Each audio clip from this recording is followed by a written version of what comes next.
asalaamaaleykum maa ngi maa ngi nuyu ñëpp di ziar ñëpp bëggoon def tuuti éclaircissement rek si trois choses quoi di ñaan yàlla rek bañ fi wax lu ñu yàlla di mere di ñaan yàlla aussi bañ a wax lu ñu baax ñi di xeebe lu ñu baax ñi di xeebe mooy ñaanu sunu grand Alioune Ndiaye boobu grand bu baax boobu yàlla na ko yàlla dëgëral maa ngi nuyu Sénégal yëpp di ziar ñëpp di présenté waat rek man Abdou Karim Gueye seen frère activiste membre du mouvement Nittu Dëgg Valeurs mu bëggoon ñëw rek am lu ma leeral si trois choses c'est-à-dire mooy benn bi mooy oustaz Alioune Sall bi nga xam ni dama am lu ma wax si moom bëgg leeral ni on a rien contre lui et que propos yi ñuy wax tamit fu leer lañ ko teg te lu ñu gëm la te nekkul pour yàqal jàppaluñu ko dara mais dañuy wax rek parce que lu ñu gëm la te lu ñu gis la loo xam ne bokk na ci li nga xamante ni tamit war nañ ko mën a leeral Sénégalais ñu xam ko beneen bi mooy les Lions mooy équipe nationale du Sénégal bi nga xam ne ñu doon football bërki démb te ils n'ont même pas sax ne dañuy def benn brassard rouge def en deuil sax takk ay brassard def deuil pour 180 jeunes yi nga xam ils sont décédés waaw beneen bi mooy waaw je crois que deuil yooyu la Oustaz Alioune Sall bi daa bëgg leeral deuil national bi nga xamante ne nii réseaux sociaux yi rek ñoo ko def mu nekk lu metti nag lu doy waar damay commencer d'abord si Oustaz Alioune Sall damay man pour Sénégalais yi comprendre ni c'est-à-dire ñun lépp lu ñu wax dañuy ñaan yàlla rek ñu bañ ko waxee suñu bànneexu bàkken quoi ñu wax ko te yàlla tax que amuñu intérêt aussi di ut ay fans ci ay wax wala ñu ci ut ay noon quoi non mais li ñu bëgg di wax rek mooy mu wax loo xam ni dañ koy wax xam ni parce que lu waay wax fii rek di nga ko waxat fële te c'est très important lu jar a bàyyi xel la dama koy commencer d'abord ci remercier tous les imams ligue des imams dinaa waxaale tamit si imam Galadio Ka aussi ay mbiram tamit état du Sénégal ñu ngi ciy jéem a def loo xamante ni dama ne ay lobby la que gars yi bu ñu ko jiñ les catholiques quoi c'est pas les catholiques parce que imam Galadio Ka jaabanteloo yi ñu koy jaabanteloo nii war nañ ci wax tamit damay commencer d'abord ci remercier imam Dame bu Ligue des imams que dama ko respecté te dama bëgg loolu mu xam ko quoi mu xam ko xam ne man dama ko respecté teg ko fu wóor teg ko fu dëggu te xam naa nit ku dëggu la te xam naa ne ku am diine la te loolu laa ko xamal te man fréquenté naa ko quoi toog nañ chaque ajuma ñu ajandoo def nañ ko lu bare bari fële ci liberté Al Amin Dramé man dama ko fonk dama ko respecté xam naa ne ku dëggu la xam naa ne moom bokkul ci ñi nga xam ñooy jaabante ci palais bi ak di wut ay passeport diplomatique bu ñuy waaraate seen waar ñu ciy dolli ndox bu ñuy prêcher diñ ci dolli ndox parce que dëggu yàlla bi tamit pour man amul négociation quoi kenn du ko xaritoo te xam naa ne Al Amin Dramé noonu la mel donc man ku ma respecté dama ko respecté ku ko fonk la kon ma fonkee imam Dame Adama Mbuub dama ko fonk respecté ko Cheikh Oumar Diagne moom waxatuñ ko ndax dëggu mënul weer Cheikh Oumar Diagne boo doon tànn ñeenti nit yi gën a dëggu Sénégal man boo ma ne dama indi ma ñeenti nit yu gën a dëggu Sénégal su may lim di tànn su may jàpp Cheikh Oumar Diagne du ma ko bàyyi moom laay njëkk a indi parce que xam naa dëggoom ak diine bi li mu ko jaral ak engagement am nga xam ni amul complexe kenn xaritoowu la kenn ci waxal dëggu yàlla bi farul ci ay tarixa jengul fenn buy wax day wax te yàlla tax quoi moo tax lu nekk lay dégg kii Sénégal nag ku ëpp looy wax dëgg yaa ëpp lu ñuy critiquer Sénégal yow yaa ëpp lu ñuy wax ay musiba mais da ngay xam ni yow yaa jël engagement da ngay waxal dëggu yàlla bi kon il faut nga assumer yi nga xamante ni moo ciy topp quoi nga gérer ko parce que Sénégal réew mel noonu réew masla la quoi li ma wax ci Oustaz Alioune Sall dafa simple c'est très simple dama ni ñun man mënuma concevoir Oustaz Alioune Sall déglu leen baax li ma leen di wax c'est très important yàlla na ko yàlla defal jàmm waxuma ni mënul waaraate waxuma ni amul xam-xam waxuma ni du nitu diine waxuma loolu de dama ni man mënuma concevoir Oustaz Alioune Sall moo ko Mbacké Sylla moomu noonu Sud FM mu laaj ko bi Macky Sall demee Charlie Hebdo li ma wax dafa leer de dama ni bi Macky Sall demee Charlie Hebdo Mbacké Sylla moomu laakaar naa moo ko laajoon seet naa audio yi ba sonn gis ma ko ci internet bi on se rappelle bien boobu laa mere Oustaz Alioune Sall boobu laa ko bàyyi te damay wax lu tax ma bàyyi ko quoi mu leer Mbacké Sylla daf ko laaj ne ko Macky Sall dem gi mu dem Charlie Hebdo yow en tant que imam en tant que oustaz ban gis-gis la ci am mu ne ko moom bi loolu amee dafa woo Oustaz Macky Sall téléphone Oustaz Alioune Sall mooy wax de mais dafa woo Macky Sall téléphone Macky Sall li ko Macky Sall wax mu ne loolu convaincre noo ko pour Macky Sall dem Charlie Hebdo wala ma répété wax ji Oustaz Alioune Sall moo wax lii na génn wax weddi li ma wax yow oustaz nga ni yow Macky Sall convaincre na la bi nga ko woowee laaj ko lu tax mu dem Charlie Hebdo convaincre na la loolu convaincre na la pour Macky Sall mën dem Charlie Hebdo c'est-à-dire comme bu la yóbbaale woon nga dem parce que conseiller am nga te président buy dem mën na am ànd ak ay conseillers mu ne Macky Sall mu ne moom Macky Sall convaincre na ko ci dem Charlie Hebdo mais sama waa ji lan mooy Charlie Hebdo ak Macky Sall yan taxawaay la war a am Charlie Hebdo ak lan la war a wax ci Charlie Hebdo ba Macky Sall di convaincre oustaz Alioune Sall yow statut oustaz nga yor nit ñi respecté la naw la ngay waaraate ci diine ñu fonk la teg la sa place sa président dem nga yow nga nekk conseil économique social yow nga nekk bokk ci haut conseil bi ñu lay fay weer ci conseil yow nga ne oustaz nga sa conseil xanaa ci wàllu diine la war a gën a taxaw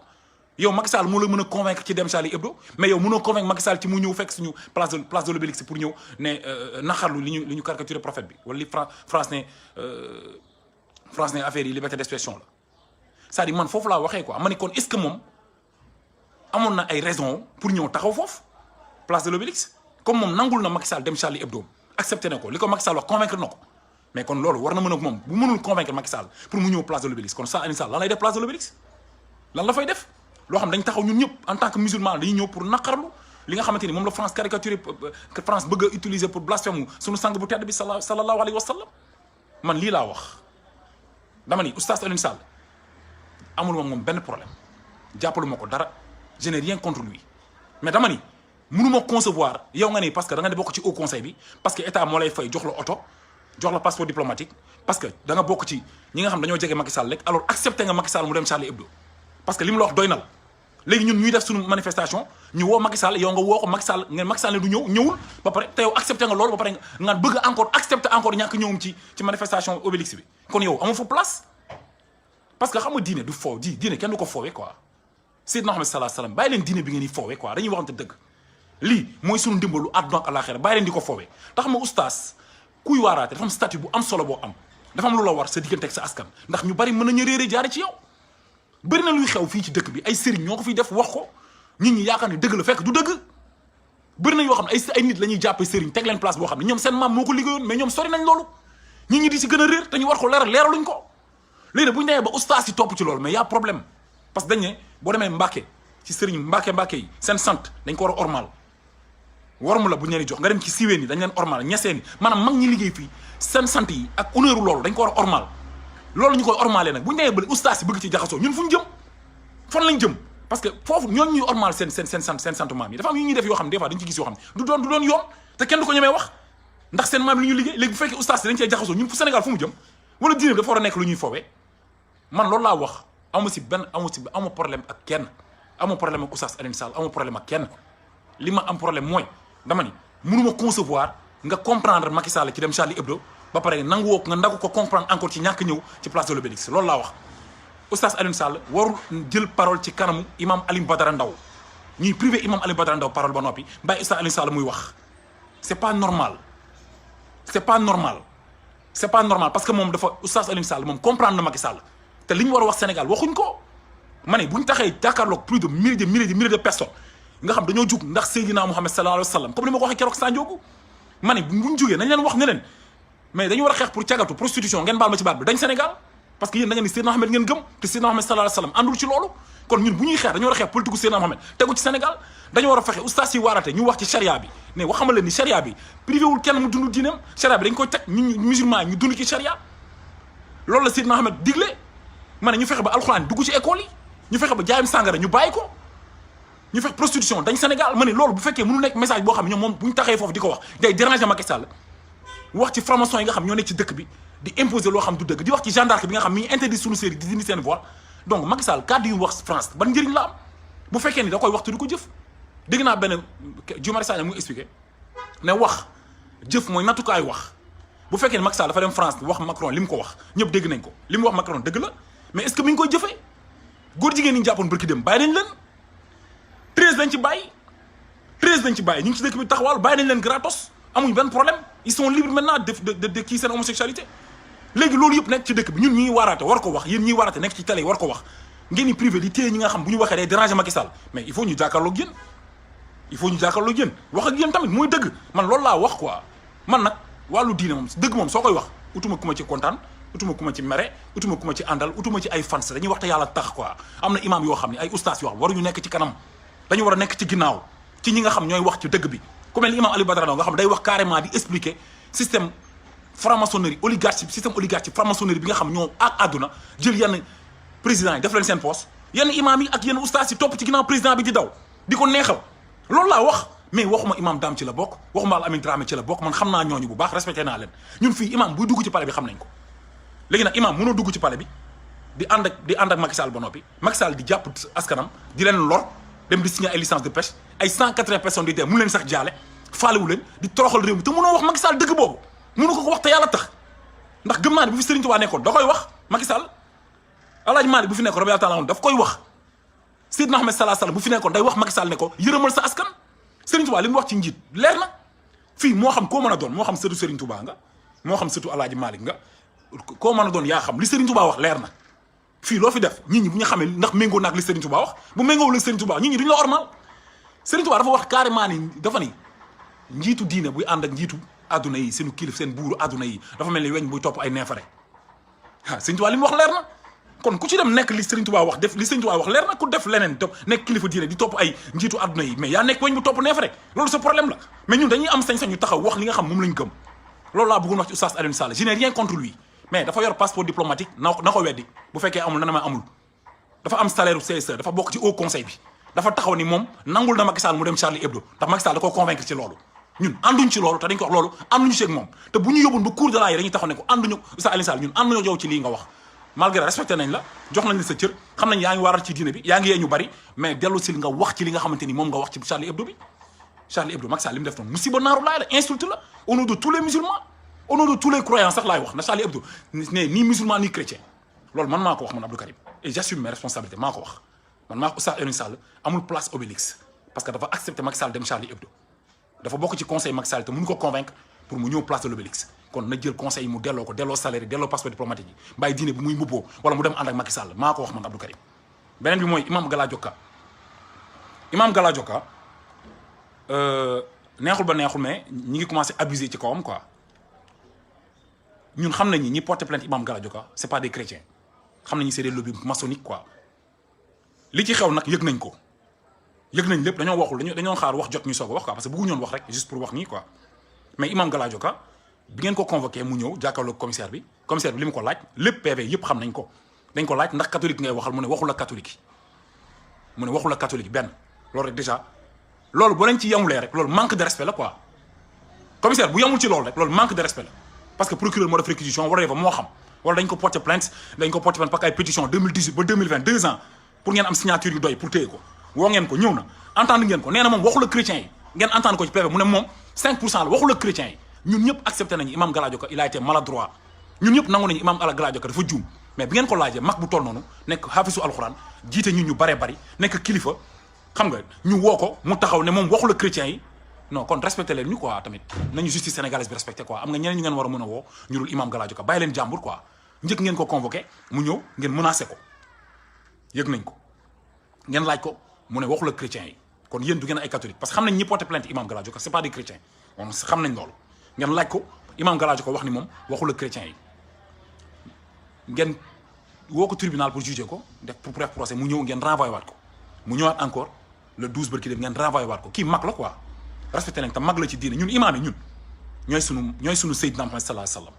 respecté leen sunu imam yi quoi bu leen fooyee sunu diine ñun fooyuñu diine kenn diine yëpp la ñu respecté kon bu leen fooyee sunu diine quoi su may wax nag xam naa ne tribunal la fa nekk du yàlla du yonente bi du Serigne Touba du Seydou Fall du dara ñun xam nañ tribunal la fa nekk du dara ña fa nekk donte ay turu jullit la ñu am c'est des coquilles vides quoi xam nañu respecté wu leen benn diine respecté wu leen christianisme respecté wu leen islam mais ñun xam nañ imam Gala Dioka lu muy pesé quoi imam la bu ñu deewee ñun moom moo ñuy jullee ñun suñu juddoo ñoom ñoo ñuy tudd quoi ñun ñoom lañ am kon respecté lañ suñu imam yi quoi imam Gala Dioka bàyyi leen jàmbur quoi amul dara ngeen koy doyee lorsque bi mu taxawee nié carrément il a carrément wax ne leen carrément moom waxul ak chrétiens yi on a accepté nous tous qu'il a été maladroit mais moom il a été très clair sur ses propos ne moom waxul ak chrétiens yi donc affaire naafiq yi ngeen di def di bëgg jaxase islam ak chrétiens yi musulman chrétien na ci tribunal Sénégal nañ ñu ci dimbali quoi justice sénégalaise bi nañ ñu ci dimbali quoi bàyyi leen seen yooyu ngeen di def xam nga ku nekk ci ginnaaw loolu nag mais xam nañu c'est pas les chrétiens parce que chrétiens yi ñun xam nañu chrétien Sénégal nu ñu dalee donc bàyyi leen seen imam bi ngeen bàyyi ko ci jàmmam mu dem yeggali ay jàngaleem yeggali ay prêcham yeggali ay jàngaleem yeggali ay jiite mi jiite ay nitam yeggali jàngale alxuraanam bàyyi leen imam Gala Dioka mag la quoi du xale mag la te mag bu am respect la mag bu respecté diine jàmbur la mag bu am xam-xam la kon ngir yàlla bàyyi leen jàmmul quoi man loolu mooy message bi balaa nag le 20 ngeen ko convoqué waat le 20 bii di ñëw incha allahu rabi ñun ñëpp nañ mobilisé wu ñëw tribunal taxaw xool fa ngeen jëm ak imam bi quoi di ngeen ko bàyyi ci nii wala ngeen bàyyi ko ci ne boobu mooy kàddu bi mooy wax si imam Gala Dioka ba troisième bi may wax mooy polémique yi bëri na quoi par rapport ak comment dirais-je polémique yi bëri na par rapport ak décès bi nga xam ne décès yi nga xam ne am na 480 personnes yi nga xam dañoo décédé mooy la jeunesse bi nga xamante ni dañoo dem dugg ci gaal gi quoi dee ak licence de pêche yi nga xam ne nee nañ depuis 2016 la xaw ma lañ ko signé woon et tout xaw ma lañ ko ratifié woon ci jaajëf expliqué et tout mu metti trop nag ñu gis Macky Sall faalawul sénégalais Macky Sall toppatoowul sénégalais Macky Sall lijjantiwul sénégalais Macky Sall moom yoonam nekkul si ñun Macky Sall jàppewul sax sénégalais yi ay doomu aadama quoi c'est que loolu moo doy waar te dañ naan yàlla su bëggee nattu xeet yërmande lay dindi seen biir man damaa jàpp ni Macky Sall yàlla daf ñuy nattoo Macky Sall quoi lii nattu la ñun dafa am lu ñu def yàlla quoi parce que président bu mel nii parce que lii au fait lii man xaw ma gouvernance la xaw ma lan la parce que man je pense que lii sabotage la quoi parce que Macky Sall li muy def nii sabotage la anyway dem na signé accord de pêche dem na def lu ko neex jaay nañ géej gi jaay nañ pétrole bi jaay nañ mais jeunes yi dee ay 480 personnes di dee ay xale yu ndaw di dee di fa gàddu seen i doom ak nga gis moo xambaane bu gàddu doom bu am 11 ans dugal ko ci gaal gi yaakaar ni xale bi su demee tubaab bi dañ ko mën a récupérer pour xale bi xaw a exister nekk dara ci kanam pour mën ko yónnee lu mu dundee désespoir boobu noonu nekk ci sénégalais yi yaakaar bu tas boobu noonu nga xam ni kenn mënul conscientiser sénégalais ba ñu gëm ni wàcc ci mbedd bi lijjanti ñi fi nekk nii pacifiquement taxaw tembe manifester fanaan place de l'Obélisque mooy faj problème bi du daw génn dëkk bi sénégalais mënuñu gëm loolu waaw ok loolu yëpp sénégalais mënuñu ko gëm ñu ngi def suñu kéemtulaay kàttan pour sénégalais yi comprendre waaw léegi man dama ni est-ce que am na si kenn koo xam ne si yéen war na mën a taxaw ne day gërëm Macky Sall quoi ci lii jeunesse bi di dee nii xanaa seen doom da cee bokkul est-ce que war na am kenn koo xam day taxaw jàkkaarloog askan wi naan leen bu leen def lii bu leen deflee léegi kañ ngeen di wax ci réew mi ni mu doxee ak réew mi ni mu méttee nga xam ne du feebar faju du jàng bu yegg du dara lu egg xoolal suñu ouverture bi suñu doom yi xool leen école privée yi rek déjà 6 mois yi école privée 6 mois yi nga xam ne tëdd nañ ko ci Covid bi ñu ngi koy laaj seen parents yi suñu parents yi nga xam ni yoruñ dara suñu doom yi di jàng ñu ne dañuy fay 6 mois ba pare après soog a yeggali ci xale yi soog a yeggali seen jàng ci école privée yi état du Sénégal waxu ci dara seen yoon nekku si ay milliards ñu ngi koy foowee comme ça parce que ñoom seen i doom ñi ngi jàng normal équipe nationale du Sénégal ñuy def dëy boo xam ni dëy national ci réseaux sociaux yi la yam ñun ñëpp ñu def ay profil di naqarlu suñu frères yi décédé ci géej gi te ba léegi ñi ñaa ngi dee ci géej gi équipe nationale du Sénégal c'est lépp loo xam ne dafa officiel ci réew mi faalewuñu sax ci dëy bi équipe nationale du Sénégal di football iñaana nañ sax takk benn brassard noir pour sax au moins dëyal def benn dëy pour suñu frères yi décédé ci gaal gi quoi mel ni ñu dee bokkuñ ci réew mi quoi parce que ay baadoolo lañ seen sax bu ñuy wax seen kaw la ñuy dal kuy wax yaa ngi dal ci kaw Sénégalais yi quoi ñun daal ñun baadoole ñun duñu nitu dara tekkiwuñ dara ñun waruñu am dara quoi ñun amuñu benn représentation boo xam ni ñu am na ku ñu koy représenté ci réew mi quoi dara ñun daal ñun ñu ngi nii quoi ñun on est foutu quoi dans un pays boo xam ne du courant du ndox du essence boo xam ne ñoo ko moomal suñu bopp te pourtant am nañ or am nañ diamant am nañ zircon am nañ pétrole am nañ uranium am nañ thorium am nañ fer am nañ lu nekk quoi suñu njiiti jàpp lépp jaay ko tasaare ko Macky Sall di gouverner gouvernance su sabotage bu jéggi dayoo jël lépp jox ko tubaab bi dañu wan ginnaaw nit ñi di dee ñu dem France caricaturé prophète bi di saaga suñu yonent mu bàyyi ñu fi ndànk voyager dem ñu privé ñu kaddu ne kenn du wax ak Macky Sall quoi mais lii lan la sëriñ si di jug di attaqué nit ñi di dee ci géej gi Sénégalu lan la quoi kenn du ko wax quoi ñun daal duñu wax quoi dañuy noppi quoi par force da ngay noppi à chaque fois am na ay nit yoo xam ne dañuy taxaw rek ne ñoom daal lépp loo xam ne nguur gi def na ko rek comme ñoom seen ceeb a ngi tooy rek ñoom ils s'en foutent de la population quoi ils s'en foutent de ce peuple là qui souffre ce peuple là qui meurt de faim ce peuple là nga xamante ni amuñu fenn fu ñu langaamu amuñu kenn ku leen waxal amuñu kàddu amuñu baat ustaas yi ànd ak ñoom sëriñ si ànd ak ñoom footballeurs yi ak tout ce qui est officiel yor seen i 4x4 vitre teintée tak seen i noir fumé fàtte population bi jël ay milliards def ko seen i armoire laa la wax ma la ci banque yi de seen i armoire quoi mais fan lañ jëm ministres yi sàcc ay milliards députés yi di foowee al réew mi taxaw di nekk ci assemblée bi di foowee assemblée nationale bi teewlu ñu askan wi non musiba la quoi non musiba la ñu dem ba yow boo jaaxlee sax doo xalaat non mais c'est grave c'est tellement grave après ñu ne kenn du ko wax quoi boo ko waxee ñu ne non dafa dof wala ni muy c'est ça quoi li mooy Sénégal fii lay mujj incha allahu rabbi ñun ak ñun du ñu bàyyi